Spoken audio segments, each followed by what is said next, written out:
ఏ నాయకులతో తిరిగినా సరే ఏ వ్యాపారం చేసుకున్నా ఇష్టం డబ్బులు సంపాదించుకోగలను. ఇవన్నీ విడిచిపెట్టి మీ మధ్యకి ఎందుకు వచ్చాను? మీకు ఏమవుతాను నేను? మీరు అనుకుంటున్నారు మాదొక ఊరు, మీదొక ఊరు, మాదొక జాతి, మీదొక జాతి, మనందరం ఒకే తండ్రిని దేవుడు పుట్టామని సంగతి మాత్రం మర్చిపోకండి. ఎలా చెప్పమంటారా? సృష్టి ప్రారంభంలో ఒక్క మనిషే ఉండేవాడు. సృష్టి ప్రారంభంలో ఒక్క మనిషే ఉండేవాడండి. ఆ మనిషిలో నుంచి వచ్చింది ఈ మానవ జాతి అంతా. ఆ మొదటి మనిషిది ఏ కులం అయితే అందరిది అదే కులం ఉండాలి కదా. ఆ మొదటి మనిషిది ఏ దేవుడు అయితే అందరిది అదే దేవుడు ఉండాలి కదా. ఇన్ని దేవుళ్ళు, ఇన్ని కులాలు, ఇన్ని మతాలు ఎక్కడి నుంచి వచ్చినాయి? రాజకీయం జరిగింది, ముందుకు వచ్చింది, పాలిటిక్స్ జరిగింది. ఈ పెద్దోడు నా గురించి బాగా తెలిసి ఈయనకి, మరి ఇతనికి నాకు ఆత్మీయ బంధం ఉంది. ఇకపోతే ఈయనకి తెలిసి నా గురించి నా స్టేటస్ ఏంటో, నా పొజిషన్ ఏంటనేది. శరీరాన్ని సుఖపెట్టుకోవడానికి రోజుకు ఒక పార్కు, రోజుకు ఒక బీచ్కి వెళ్ళి చక్కగా శరీరాన్ని సుఖపెట్టుకొని నేను తిరగలను. కానీ మీకు ఈ మాటలు ఎవరు చెప్తారు? ఎప్పుడైనా ఆలోచించారా? డబ్బున్న వాళ్ళు, కార్లు ఉన్న వాళ్ళు, భవనాలు ఉన్న వాళ్ళు మీ దగ్గరికి వచ్చి మాట్లాడతారా మీకోసం? ఓట్లు టైం అప్పుడు మాత్రం ఖచ్చితంగా వస్తారు, మాకు ఓటు వేయండి, మీకు మంచి పనులు చేస్తామని అంటారు తప్ప మిగతా మీ ఆత్మలు ఎట్టిపోతాను ఎవరికి అవసరం చెప్పండి? ఎవరికి అవసరం లేదండి. అందుకే ఒక ఆవుగా పుట్టుంటే ఊరందరికి అడిగేసిన ఎంగిల్ నీళ్ళు పోతే గోళంలో ఆ ఎంగిల్ నీళ్ళే కదా తాగాలి. మరొక కుక్కగా పుట్టామంటే ఎప్పుడు నడుచుకుని వెళ్ళాలి తప్ప మళ్ళా విమానాలు, రైలు బళ్ళు, బస్సులు, బుల్లెట్లు ఉన్నాయా? ఎంత గొప్ప జన్మ ఆలోచించారు ఎప్పుడైనా? ఇంత గొప్ప జన్మెత్తిన మనిషి ఈ 84 లక్షల జీవరాశులు అన్నింటికంటే నీచంగా బ్రతుకుతున్నట్టు ఈరోజు మనకు కనిపిస్తుంది. ఒక ఒక ఒక ఒక గుంటడు, ఒక బొట్టోడు గుంటడు మందు తాగుతూ అమ్మాయిని పాడు చేసుకుని తిరుగుతాడు ఒకడు. ఇరుగంటే పొరుగులు పచ్చుకుంటే పొయ్యిలు నీళ్ళు వేసుకుంటానని మాటలు మనం విన్నాం కదా. ఒకడు బాగుంటే ఒకడు చూడలేడు. జంతువులను ఉండాలంటే స్వభావం ఎందుకు వచ్చింది మనుషులకి వెళ్ళిన స్వభావం తెలుసా? మానవ జన్మ పరమార్థం మనిషికి అర్థం కాలేదండి. ఏం మోసుకెళ్ళిపోతాం ఈ భూమి మీద చెప్పండి? ఎవడైనా ఏదైనా పట్టుకెళ్ళగలడా? మీకు మంచి పాట పాడుతున్నా, ఒక లైన్ చాలా జాగ్రత్తగానండి. పరలోకంలో నీ స్థలం ఎంతో నువ్వు తెలుసుకోవా, ఈ లోకంలో ఏ స్థలము కొనలేదని దిగిలేలా, ఆదామ ఒక భూమి ఇచ్చాడుగా, ఈ భూమి ఎన్నెన్నో ఎకరాలేగా. బాగా వినండి. మరణిస్తే ఊరవతల 6 అడుగులుగా, కాల్చేస్తే ఏ స్థలము లేకుందిగా, అయ్యో వదిలేసే స్థలముకు ఈ గొడవ ఎందుకు అని చెబుతూ రెండో పదం అంటాడు. ఎంతో మంది రాజులు వచ్చారు ఈ భూమి మీదకి. ఏమైందండి? సరిహద్దులే నువ్వుండే వెళ్ళే లోకమే, కొలతలు ఉన్నాయి నువ్వుండే లోకమే, కొలతే లేదు నువ్వు వెళ్ళే లోకమే, కోటలు వదిలేశారుగా, రాజులు శిలలయ్యారుగా, ఎవరికి మిగిలింది ఈ ఎకరాల స్థలము, మరణిస్తే వద్దా పరలోకంలో స్థలము. అవునా కదా? ఎంతమంది పెద్ద పెద్ద కోటలు కట్టుకుని రాజులు ఉండాలా లేదా?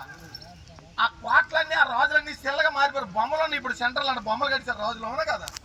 మొన్న ఈ మధ్య బొడ్డేపల్లి రాజగోపాలరావుని జయంతి వర్ధంతి ఏదో చేశారు, బొమ్మదారు వాట్సాప్లో వచ్చినాయి.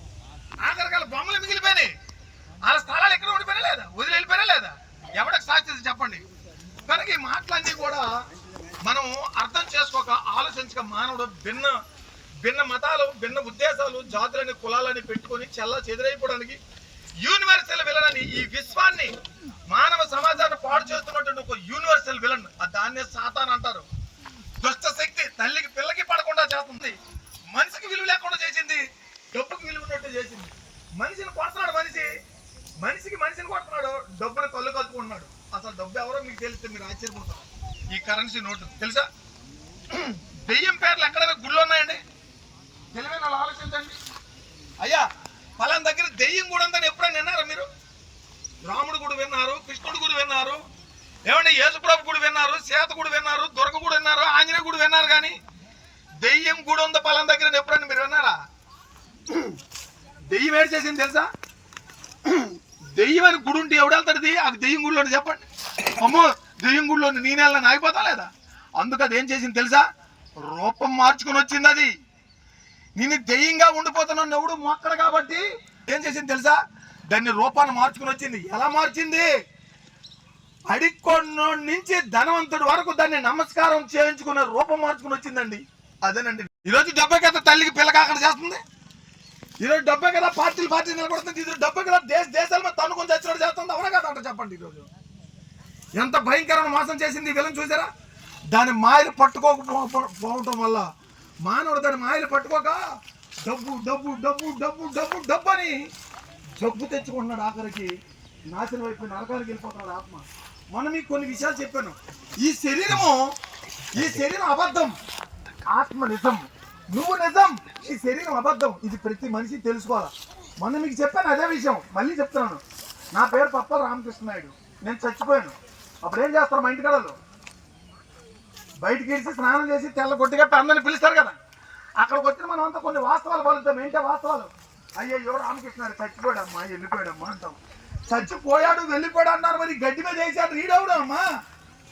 అదే ముక్కు, అదే పొక్కులు, అదే రూపం మన అందరికి తెలిసిన వ్యక్తి మన ముందే ఉంచుకొని నువ్వు చచ్చిపోవా, నువ్వు వెళ్ళిపోవడం అంటారంటే చచ్చింది ఎవరు, పోయింది ఎవరు? ఎవడైనా చెప్పాడా మీకు? స్టేజ్ చేసి నామాలు పెట్టేసి కాషాయ వస్త్రాలు లేదా తెల్లటి గౌను సిలువ వేసుకుని వచ్చాను అనుకోండి, ఓ పతంటారా ఏడు చెప్పేస్తారు. మీకు ఒక విషయం చెప్పమంటారా? పెద్ద పెద్ద మీటింగ్లు వెళ్తారా?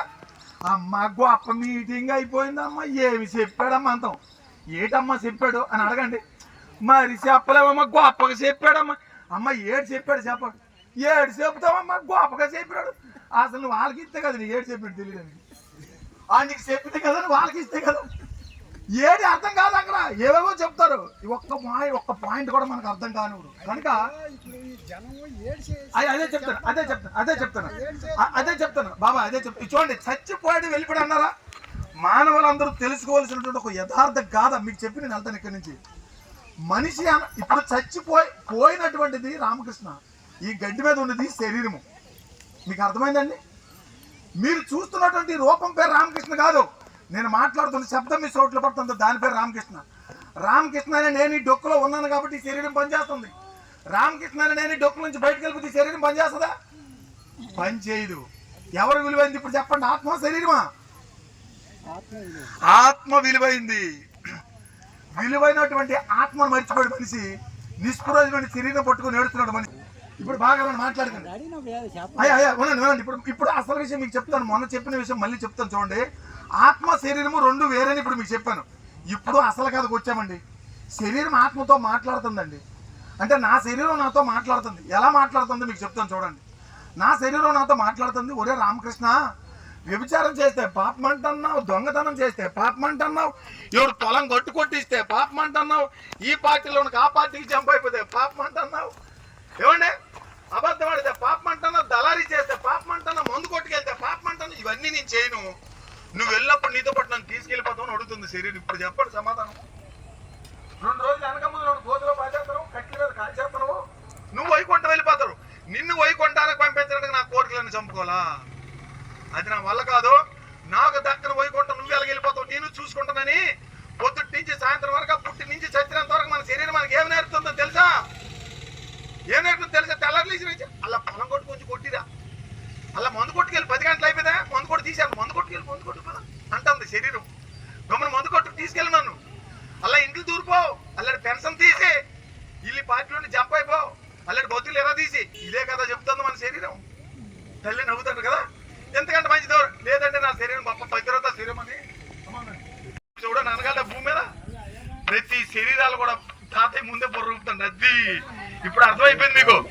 ప్రతి శరీరం కూడా గొర్రె కషాయం నమ్మినట్టు ఏ శరీరం అయితే మనల్ని మాయ చేస్తుందో ఆ శరీరాన్ని నమ్ముతున్నాం తప్ప ఈ కంపు శరీరంలో నువ్వు నేను ఉన్నానని సంగతి మనమే మర్చిపోయామండి. అది తెలియపరచడానికి 2000 సంవత్సరాల క్రితం యేసుక్రీస్తు భూమి మీదకి వచ్చి ఏ శరీరాన్ని నమ్మి మనం మోసపోతున్నామో అదే శరీరాన్ని చితక్కొట్టుకొని చూపించాడు. ఏమన్నాడు తెలుసా? శరీరాన్ని చితక్కొట్టుకొని చూపిస్తున్నప్పుడు మాట్లాడాడు, తండ్రి నేను ఏ తప్పు చేయలేదు, నన్ను ఎందుకు ఇలా కొడతాను అని అనాలి. అలాగే అనలేదు ఆయన. అయ్యయ్యో తండ్రి మీరు ఏం చేస్తున్నారో మీరు ఎరుగురు క్షమించంటాడు. దాని అర్థమేంటి? వీళ్ళు నా శరీరాన్ని డొక్కును కొట్టుకుంటున్నారు, నన్ను కొట్టేస్తాను అనుకుంటున్నారు. నేను నా శరీరం 2 వేరే సంగతి వీళ్ళకి తెలియదు. అయ్యయ్యో, ఈ శరీరము నా శరీరము నేను 2 వేరే సంగతి తెలియక శరీరం కోసం బ్రతికి నరకానికి వెళ్ళిపోతానని చెప్పాడు. ఆయన ఏమన్నాడంటే, మీ పాపాల కోసం నేనే రక్తం కార్చి మరణించి పాతి పెట్టబడి 3వ దినాన్ని తిరిగి లేచిన నిజం మీ మనసులో నమ్మి మీ దగ్గర ఉన్న చర్చికెళ్ళి బైబిల్ చదువుకుని క్రీస్తు రక్తం చర్చలో రక్తంతో కడుక్కుంటే దేవుడు మనకి ఇచ్చిన ఆయుష్కాలం మూసిపోయిన తర్వాత ఆత్మ నరకానికి వెళ్ళకుండా నిత్య జీవనకి వెళ్తుందని చెప్పాడు. ఇంత శ్రద్ధగా మాటలు విన్నందుకు మీ అందరికీ